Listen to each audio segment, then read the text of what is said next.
All right, we are live, day 217.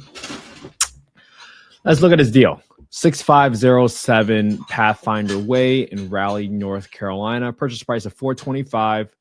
There is an underlying loan at 4.75% interest rate. The total monthly payment for this property is $2633. Entry fee is $22,507. This is a 3-bed, 2.5-bath townhouse, 1745 square feet. ARV is 411, so they're trying to sell for 425, hence why they're selling it on subject to. That makes a lot of sense. So here's the entry fee breakdown: 12.5K to the seller or agent, $10,000 for the assignment fee. The most important number right here is the 2473 number, so pay attention to that. The total payment is $2633. All right, easy enough. So we're going to plug this one in later, and I'll show you how to plug in the HOA. All right, the mortgage information. This is a VA loan, so hence why someone might sell this on subject to. Typically, they might have bought this property with 0% down. So if they were to sell on the open market right now, they might not get the price that they're looking for, and they might even have to write a check to close on a deal. Not the ideal situation, so hence why there is some pain. All right, so let's see. Okay, let's go and take a look at this property. Now, this is in Raleigh. So let's go ahead and take a quick look at the condition of the property. Is there a street view on this? Nah, it's probably a brand new subdivision. This looks like it's pending. All right. Where is this in the whole grand scheme of things? Where is it? So this is very northeast of Raleigh. Good to know. Decent schools. Looks like they tried to rent it out, but that didn't work out. All right. So what county is this in? Wake County. All right, good to know. And then how about general condition of this home? This looks pretty new. Yeah, I would say this is pretty much turnkey for the most part. You got a little bit of furniture, a little bit of carpeting. But if this is a brand new build, yeah, it was built in 2022. That means the carpet is probably still in a relatively good shape. So normally, what do? Normally, we look up the head of FMR and we look at the small area FMRs by the county.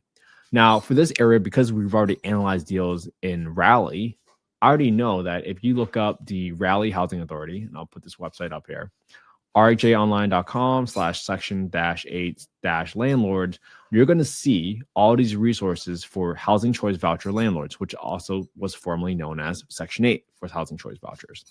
Now, in here, you're going to see 2023, 2024 fair market rents, and also utility allowances.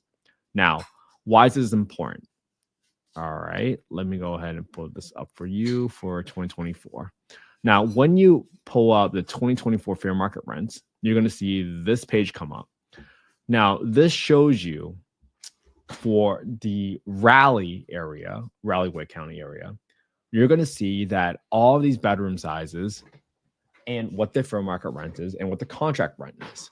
Now, this might be a little confusing because they call this fair market rent, but fair market rent includes utilities. So they disclose this very important detail right here. The contract rent requested by the owner equals the fair market rent minus an estimated utility allowance. So if you provide utilities, for this scenario, it would be a 3-bedroom. If you provide all the utilities, this is the rent you get to charge. If you don't provide any utilities, then this is the rent you get to charge at $1,839. Make sense? Now, in order for you to figure out, like, well, what can I possibly get for this property? Well, you can go here and look at the utility allowance schedule that we clicked on just now. And you got to look at the unit type. So this is multifamily. Don't want that. This is a single family, detached, semi-detached, duplex, row house, townhouse. So this is technically a townhouse. So at a 3-bedroom property, right, what you have to do is, hey, if you don't provide natural gas heating, then you have to subtract $31, right? If you don't supply electric stove, then you have to subtract $14 from that fair market rent to get down to your maximum rent. So these are the scenarios where, okay, if you don't provide water, you don't provide sewer, now all of a sudden you're subtracting $108, $108. Now, if you're an HOA, chances are it might include water, sewer, and trash. So now you can add these numbers onto your total rent amount, something that's really important for you to remember.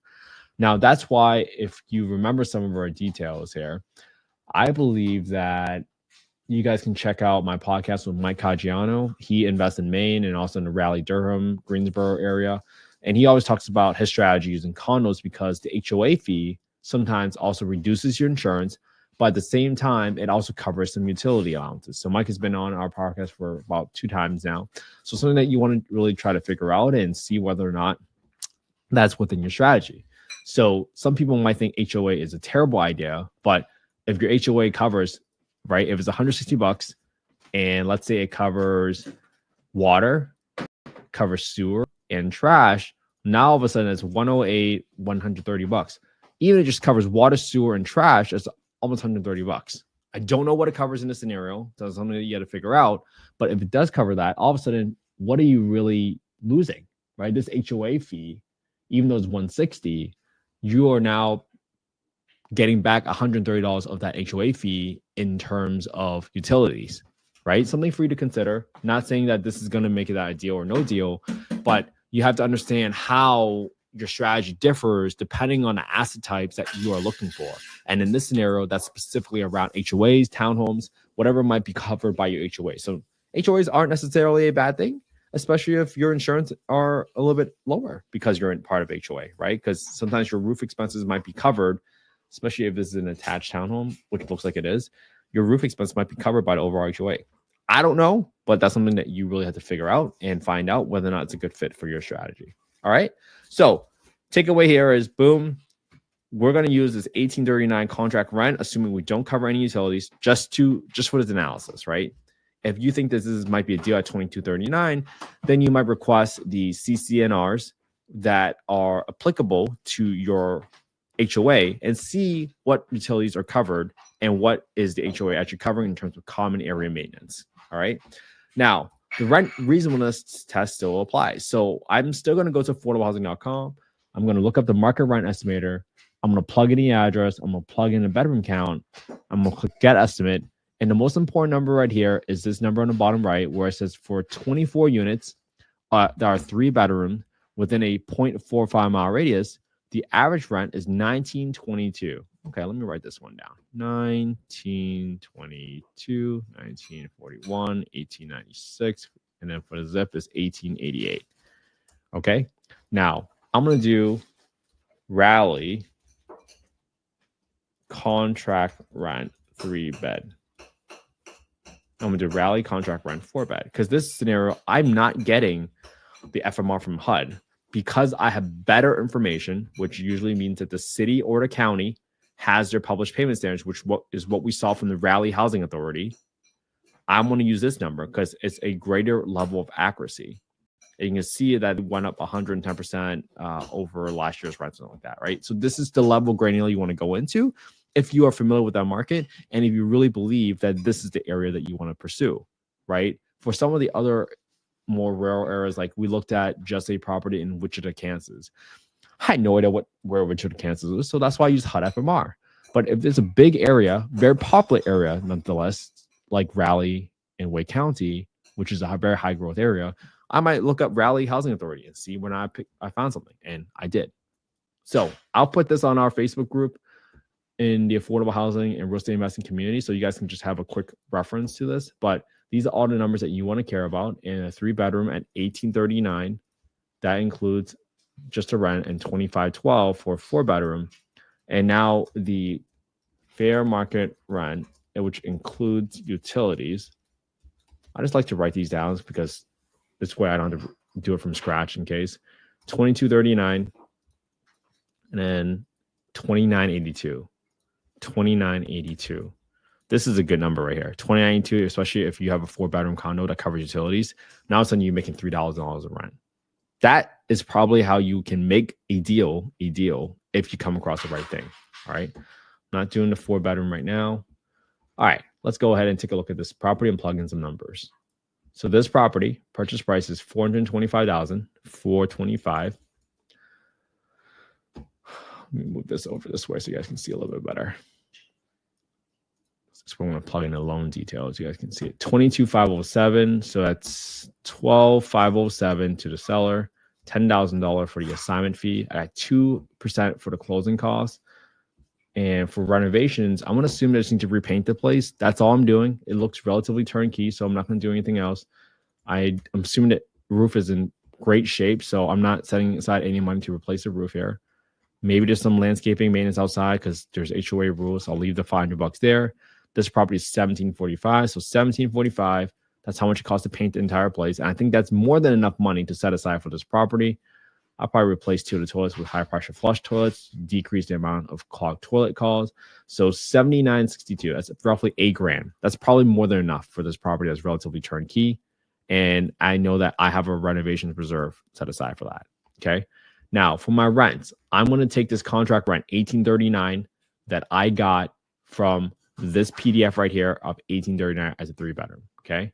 That's how I'm underwriting it. $1,839. All right. Now my total payment. What's my total payment for PITI? $2,473. Let's go ahead and plug in the loan details first. So this property is $402,493 for existing loan. Interest rate is 4.75%. It started 11/1/20. It's going to mature on 11/1/2052. So I'm going to underwrite it as 11/1/22, where the loan started. Okay.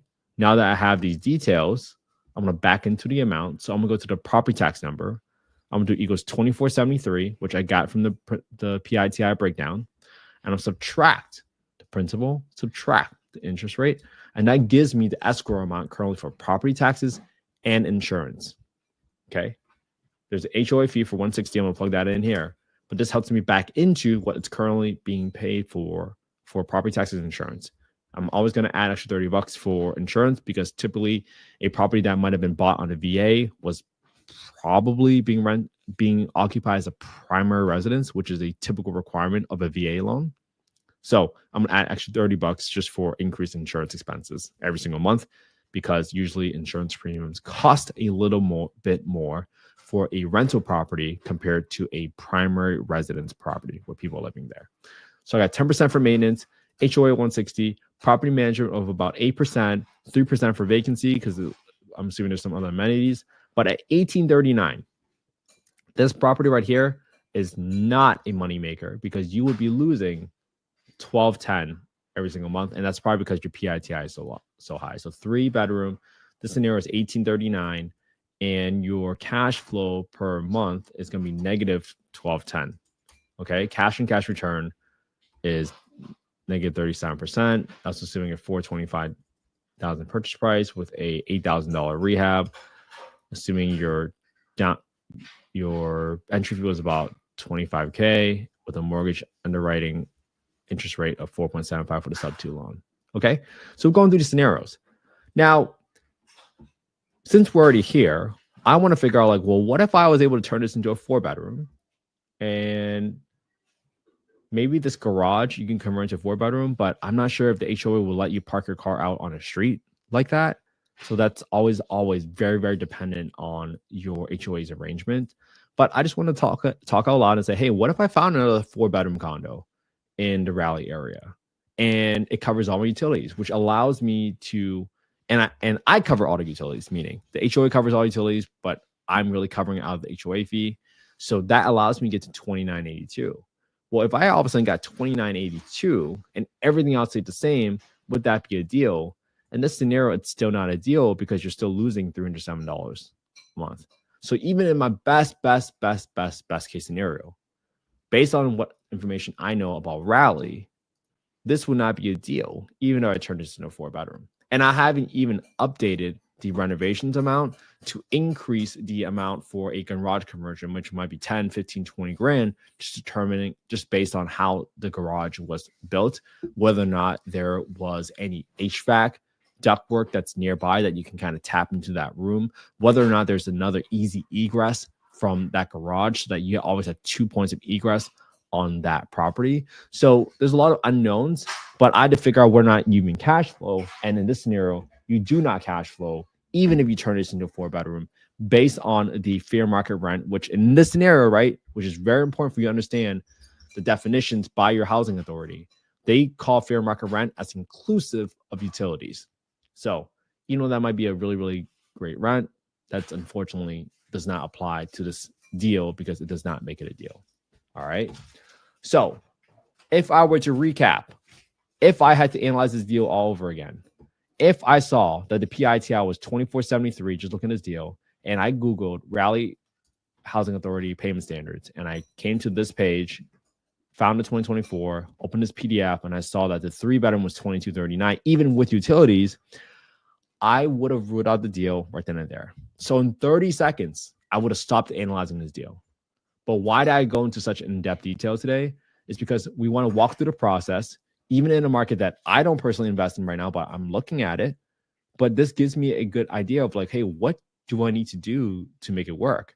And if I know that, hey, 4 bedrooms and 5 bedrooms in Raleigh go for almost $3,000 or $3,500 if you include utilities, I might start paying attention for 4 to 5 bedroom townhomes or condos that might include some utilities. That gives me a little bit of spread, that lowers my insurance, and that allows me to actually cash flow in that market. That's why we did this. 1, we learned how to quickly raw a deal, but 2, now we understand in this area in Raleigh what might make this a deal and what do the rents typically go for. And if you pick Raleigh as your market, now these are the numbers that you want to start paying attention to and figure out whether or not something might make this a deal. All right. Hopefully this was helpful for everybody. Again, this is not investment advice. I'm not soliciting any investments at all. I'm simply just showing you guys the work that I'm doing every single day to stay consistent, to keep up with the habits, and just copy what I did today. Analyze the same deal. You might stop short at 30 seconds or 1 minute just to prove to other people how you can run a deal, which is the analysis that we did yesterday. But we walked through the whole thing. And now you understand why we raw deals at a certain point. How do we search for the right properties to look for? And within each market, how do we actually find the fair market rent, or in this scenario, the contract rent, because that's what the Raleigh Housing Authority is typically going off of. Big difference, especially if you include utilities or not include utilities, especially if your HOA covers utilities. That might be a win-win, just based on what we learned from our podcast interview with Mike Caggiano, right? If your HOA fees lowers your insurance expenses, but then at the same time it covers some utilities, then your HOA, even though it might have been 160, might be really only be $50 because it covers utility allowances. Interesting, right? Interesting. So learn your markets, understand how to make a deal, and then ultimately copy my homework, put it on your own YouTube channel, and that will give yourself the confidence that you know what you're doing. So when the time comes for you to pull the trigger, you can be a little bit more confident in yourself, because you might be able to look back at your own YouTube channel and say, I know what I'm doing. I've been analyzing deals for the past 217 days, and I've looked at all these deals that were not deals. And from that point onwards, you might feel a little bit more confident in what you're doing. And that's all it takes. Just get 1% better every single day. So thank you so much for being part of this affordable housing community. I appreciate you so much. Thank you so much for being part of this, because without people like you, I would have never had the home I grew up in. So thank you so much. I really appreciate all of you. Just DM me on Instagram if you ever want the spreadsheet. I've been fortunate enough to have been given that spreadsheet by other folks, and I just modified it to tweak it to fit how I underwrite quickly. So DM me your email on Instagram at InvestWithKenny if you want a copy of the spreadsheet. And I will see you all tomorrow for day 218.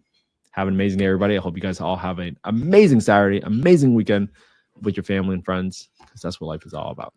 Have a good one. Talk to you tomorrow. And we are